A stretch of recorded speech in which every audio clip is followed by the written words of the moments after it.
For as long as I can remember, my dad was an alcoholic.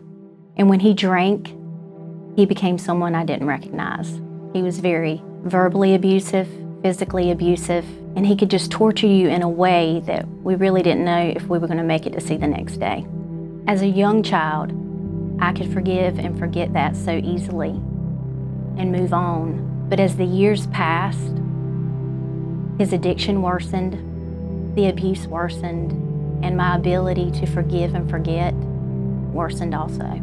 I just couldn't understand why my daddy wouldn't stop drinking and choose his family over his addiction. I couldn't understand why he would hurt us in the way that he was hurting us, but addiction is just so hard to understand. And my daddy thought he was in control of his addiction, and it started that way, but it really ended with him losing complete control of everything. He lost his family, he lost his health, he lost it all. In my college years, my parents divorced, and so I thought at that time I was free from the abuse and from everything, but he was still my dad. Daddy had alienated all of his family, a lot of his friends, and it seemed like I was the only one left to help him. And for some reason, I couldn't walk away from that obligation. And I tried with all my might and my own strength to fix him, to help him out of all his troubles and carry his burdens.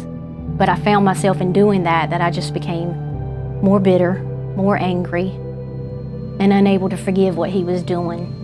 During my teen and college years, I strayed from the Lord myself.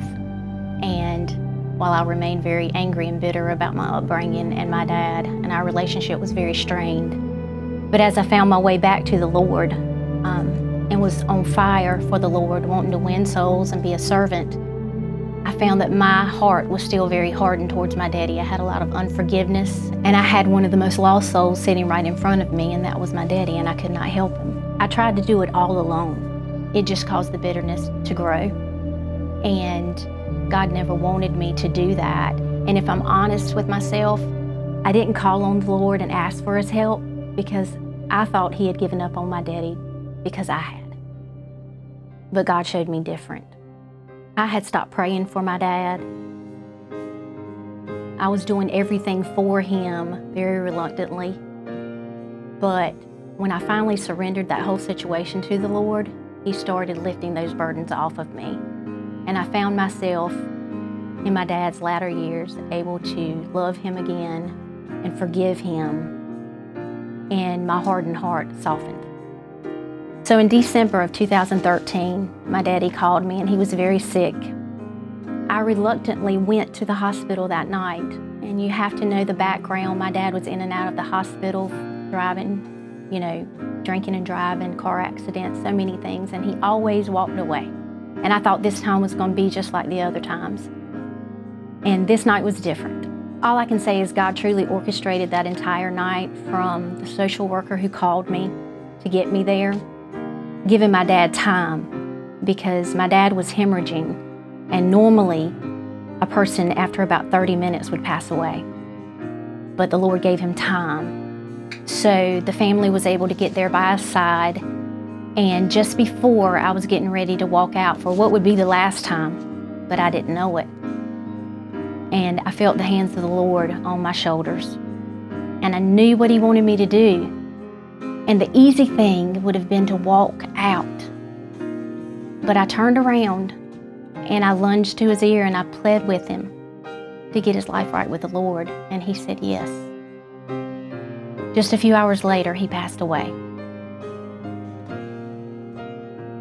If I had not forgiven and let things go and softened my heart, if God had not softened my heart, that night would have gone a lot differently. And so not long after he died, the Lord came to me as I was praying one night and wanted me to share this story. And he gave me the title of the book and everything, and that's where Just in Time came from. It's a story of my dad's battle with addiction and how I failed miserably at dealing with it. And it's how God never gives up on anyone, even though we do, because in life we're going to be hurt, and usually it's going to be by people we love. And God wants us to love and pray and forgive just like He did for us, because that's the only way we're going to show them Jesus. And in the past, I would have told you that just in time means that God came just in time to save my daddy that night. But there was a time where I was getting ready to share my testimony, that I was praying to the Lord, and He whispered into my spirit, and He said, "Tracy, I'm always just in time. I was always there through everything you and your daddy went through. And I couldn't make your daddy choose me, just like you couldn't make him choose me. But the night that you decided to turn around and plead for your daddy's salvation, that was a just-in-time moment. And when your daddy said yes, that was a just-in-time moment. And so that is what just-in-time is all about. It's us choosing the Lord in the little things and the big things in our life. And it's about loving the unlovable and forgiving the unforgivable just in time.